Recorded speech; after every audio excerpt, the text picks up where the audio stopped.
بالکل ابتدائی دور میں جو مکی دور ہے، بالکل اس کا ابتدائی زمانہ، سورہ نون کے آخر میں جو مذکور ہے کہ یہ کوشش کی گئی تھی کہ کچھ ایسے لوگوں کے ذریعے سے کہ جن کی قوت ارادی ان کی نگاہوں میں بہت مرتکز ہو جاتی ہے، یہ عملیات میں ایک خاص معاملہ یہ بھی ہوا کرتا تھا، اور اب بھی شاید کچھ لوگ یہ پریکٹس کرتے ہیں کہ اگر باقاعدہ ریاضت کر کے اپنی نگاہوں میں ایک خاص قسم کی تاثیر پیدا کر لی جائے، بلکہ مولانا امین حسن اصلاحی صاحب نے اس کا تذکرہ کیا تھا ایک مرتبہ جب زمانہ طالب علمی میں میں نے 2 تربیت گاہیں منعقد کی تھیں، اور اس میں درس قرآن مولانا اصلاحی صاحب نے دیا تھا کہ آج کل بھی بعض لوگ یہ کرتے ہیں کہ رات کے پچھلے پہر اٹھ کر نہا دھو کر سفید براق کپڑے پہن کر پھر بیٹھتے ہیں اور کسی بالکل سفید کاغذ پر ایک چھوٹا سا نقطہ لگاتے ہیں اور پھر نگاہوں کو اس پر جمانے اور مرتکز کرنے کی مشق کرتے ہیں۔ کتنی دیر تک پلک جھپکے بغیر آپ اس نقطے کو دیکھ سکتے ہیں۔ اگر یہ مشق کی جائے، یہ ایکسرسائز کی جائے، یہ ریاضت کی جائے تو آنکھوں میں ایک ایسی چمک پیدا ہو جاتی ہے کہ اگر گھور کر کسی کو دیکھا جائے تو اس کی قوت ارادی کو آپ مزمحل کر سکتے ہیں، وہ ایک دم دبا ہوا محسوس کرے گا اور آپ کا غلبہ اس کے اوپر ہو جائے گا نفسیاتی اعتبار سے۔ اسی طریقے کا کوئی عمل تھا جو نبی اکرم صلی اللہ علیہ وسلم پر بھی آزمایا گیا تھا۔ لَيَزْلَقُونَكَ یہ آیا ہے سورہ نون کے آخر میں، بِأَبْصَارِهِمْ لَمَّا سَمِعُوا الذِّكْرَ، یہ لوگ چاہتے ہیں کہ اپنی نگاہوں کے ذریعے سے آپ کو پھسلا دیں، آپ کے قدم ڈگمگا دیں، آپ کی قوت ارادی کو کچل دیں۔ لَمَّا سَمِعُوا الذِّكْرَ وَيَقُولُونَ إِنَّهُ لَمَجْنُونَ، جس وقت کہ سورہ نون کے آغاز میں بھی آیا ہے تذکرہ کہ حضور کو کہا گیا کہ آپ کو جنون کا کوئی عارضہ ہو گیا ہے یا آپ پر کوئی آسیب آ گیا ہے، اور آخری آیت بھی جو ہے وہ آخری حصے میں پھر اسی کا یاد آیا، وَإِنَّهُمْ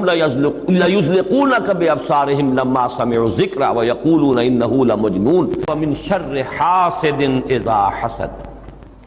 اور حسد کرنے والے کے حسد سے جبکہ وہ حسد کرے۔ اب حسد کے ساتھ ہی نوٹ کر لیجئے، اگرچہ یہاں تو مذکور نہیں ہے، یہ نظر کا لگ جانا،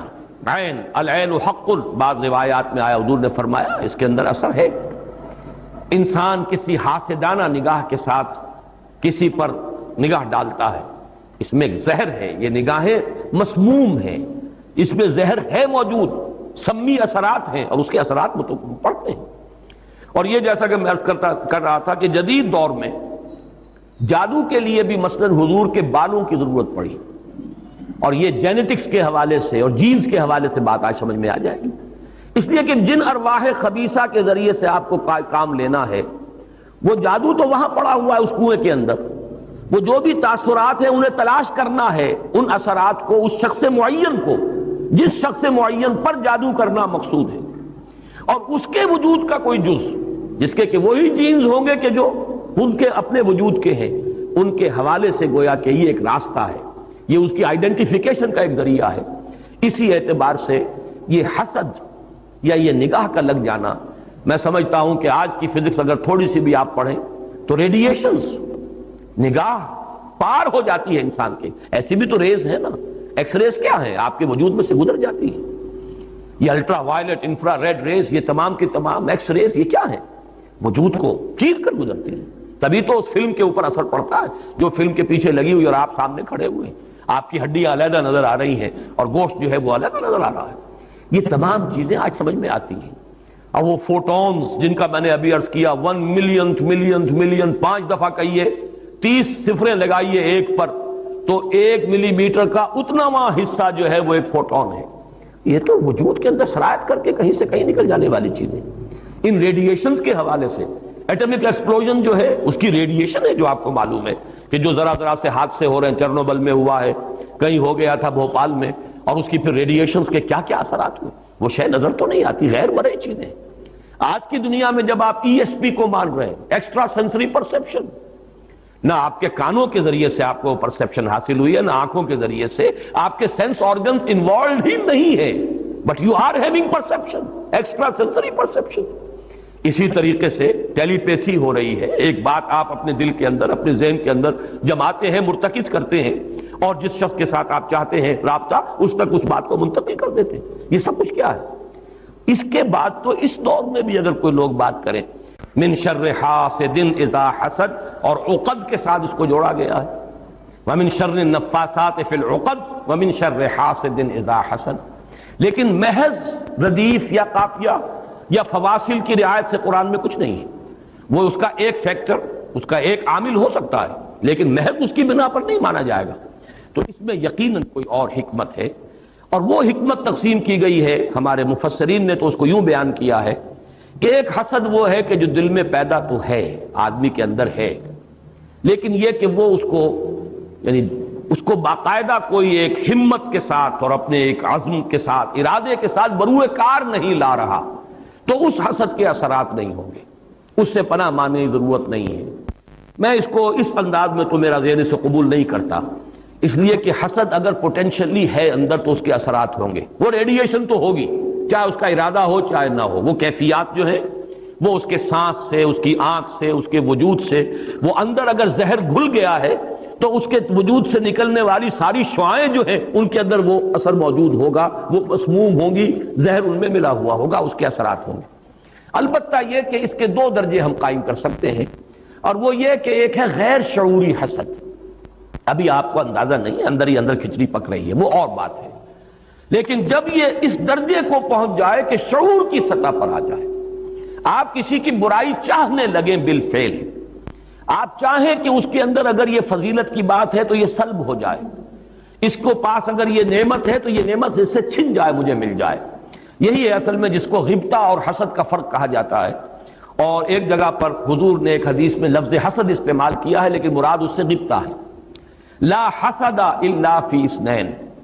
کوئی حسد نہیں کیا جانا چاہیے سوائے دو اشخاص سے، ایک وہ جسے اللہ نے علم دیا ہے اور وہ علم پھیلا رہا ہے تو اس سے بھی اگر حسد پیدا ہو جائے تو کوئی بری بات نہیں، کوئی اچھی بات ہی ہے، اور ایک یہ کہ کسی کو اگر دولت دی ہے اور وہ دولت پھیلا رہا ہے اور عام کر رہا ہے، لوگوں کو اس کے خلق کے لیے خرچ کر رہا ہے تو اس سے بھی حسد۔ لیکن یہاں حسد غبطہ کے معنی میں، غبطہ یہ ہے کہ کسی میں کوئی خیر آپ کو نظر آئے تو آپ اللہ سے دعا کریں پروردگار مجھے بھی یہ خیر عطا کر دے، یہ غبطہ ہے۔ اور حسد یہ ہے کہ اس سے یہ شے چھن جائے، یہ ہے در حقیقت کہ جو بری شے ہے کہ کسی نعمت کا کسی دوسرے شخص سے سلب ہو جانا، اس کی خواہش جب پیدا ہو جائے اور جب یہ شعوری سطح پر آ جائے، یعنی ایک ہے اس کا ایک وہ جو جس سے کہ ابھی اتنی اس کی انٹینسٹی نہیں ہے کہ اس سے وہ ریڈیشن ہو، اس کی انٹینسٹی اس وقت ہوگی جبکہ وہ شعور کی سطح پر آ گئی اور انسان جو ہے جل رہا ہے حسد کی آگ میں اور چاہتا ہے کہ یہ نعمت اس سے سلب ہو جائے، یہ فضیلت جو ہے اس سے چھن جائے، تو یہ شے وہ ہے یقیناً کہ اس کے اثرات، اس کو میں اس وقت جدید فزکس کی اصطلاح میں ریڈیشن کے ذریعے سے اس میں لفظ واضح کر رہا ہوں، اس کے اثرات ممتد ہوتے ہیں، اور اس کے شر سے بھی پناہ مانگنے کی یہاں ہمیں تلقین کی گئی۔ تلقین محمد الرسول اللہ صلی اللہ علیہ وسلم کو ہوئی اور آپ کی وساطت سے ہم سب کو ہو رہی ہے۔ قل اعوذ برب الفلق من شر ما خلق ومن شر غاسق اذا وقب ومن شر النفاثات فی العقد ومن شر حاسد اذا حسد۔ میں جب بھی یہ سورت پڑھتا ہوں تو اگرچہ یہ کہیں مجھے یعنی کوئی معصور تو یہ شے نہیں ملی ہے، لیکن اس کے فوراً بعد بالکل کسی تصنع کے بغیر میرے یہ الفاظ بھی زبان پر آ جاتے ہیں، اللہم انی اعوذ بک یا رب الفلق من شر ما خلقت ومن شر غاسق اذا وقب ومن شر النفاثات فی العقد ومن شر حاسد اذا حسد۔ اسی طرح قل اعوذ برب الناس ملک الناس، تو وہاں بھی اللہم انی اعوذ بک یا ربی و رب الناس و یا الہی و الہ الناس و یا ملکی و ملک الناس۔ تو اس طریقے سے گویا کہ اس لفظ قل کیونکہ یہ فعل امر ہے، حکم ہے، تو اس پر ہم اگر فوری طور پر اس کی تعمیل کیا کریں تو یہ اگرچہ معصور نہیں ہے، میں صرف اپنے ذوق کی بات کہہ رہا ہوں، اور بہرحال اس میں کوئی شے ممنوع نہیں ہے، دعا تو ہم مانگ سکتے ہیں، تو دعا ہی کی شکل ہے، تو جو الفاظ ہمیں اللہ نے تلقین کیے ہوں انہی کے حوالے سے ہم وہ دعا مانگے، تعوذ کریں۔ قل اعوذ بک، قل کو چھوڑ دیجئے، اعوذ بک، اللہم انی اعوذ بک یا رب الفلق من شر ما خلقت، اب یہ خلقہ کی بجائے مخاطب کیونکہ ہم کر رہے ہیں اللہ کو، من شر ما خلقت، آگے جو کہ تو الفاظ رہیں گے ان میں کوئی تبدیلی کی ضرورت نہیں ہے۔ مولانا محمد قاسم نانوتوی دیوبند کے مؤسسین میں سے، مولانا رشید احمد گنگوہی اور مولانا محمد قاسم نانوتوی رحمہم اللہ، یہ دو ہیں اصل میں یہ دارالعلوم دیوبند کے مؤسس، اس کی ابتدا کرنے والے۔ ان کے شاگرد شیخ الہند، ان کے شاگرد علامہ شبیر احمد عثمانی، تو انہوں نے یہی الفاظ لکھے ہیں کہ استاد الاستاذ نے جو بات لکھی ہے وہ میں بیان کر رہا ہوں۔ ویسے یہ کہ مولانا عبدالعزیز شاہ عبدالعزیز رحمۃ اللہ علیہ نے بھی اس پر کوئی کتاب لکھی ہے، وہ بہرحال میری نظر سے نہیں گزری، وہ تمثیل اب میں بیان کر رہا ہوں، بڑی پیاری تمثیل ہے۔ انہوں نے تمثیل یہ دی ہے کہ اگر کوئی باغبان یا کوئی اور کھیتی کرنے والا جو ایک پودا لگاتا ہے، کوئی فصل ہے اس کا، کوئی ایک جو ہے بیج یا دانہ پھوٹا ہے،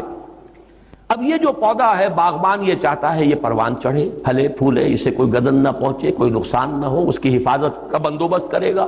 تاکہ جس کام کے لیے یہ پودا لگایا وہ مقصد حاصل ہو۔ پودا تو مقصود نہیں ہے، مقصود تو اگر آم کا پودا ہے تو آم کا پھل اس سے حاصل کرنا مقصود ہے۔ تو چار قسم کی اس کے اوپر آفات آ سکتی ہیں۔ پہلی آفت مثلاً حیوانات، جو سبزی خور حیوان ہے وہ اسے کھا نہ جائے، لہذا کوئی جالا آپ اس کے گرد جالی لگاتے ہیں، کوئی باڑ لگاتے ہیں، اس سے بچاتے ہیں، اور یہ جو جانور آ کر کھائے گا، بکری فرض کیجیے کھا جاتی ہے آ کر، تو یہ کوئی اس کی نیت آپ کو ضرر پہنچانے کی نہیں ہے، یہ اس کی طبعی ایک خاصیت ہے، یہ تو اس کی جبلت ہے، یہ اس کی طبیعت ہے، اس کا تقاضا ہے، آپ سے کوئی دشمنی نہیں ہے اس سے، بلکہ یہ کہ در حقیقت اس کی اپنی طبعیت کا ایک تقاضا ہے۔ چنانچہ وہ شعر بھی انہوں نے کوٹ کیا ہے، نیش اقرب ناز پے کی نست اقتضائے طبیعتش این است، بچھو جو ڈنک مارتا ہے تو یہ آپ سے کوئی دشمنی اسے نہیں ہے، یہ اس کی طبیعت کا، اس کی جو بھی جبلت ہے اس کا تقاضا ہے۔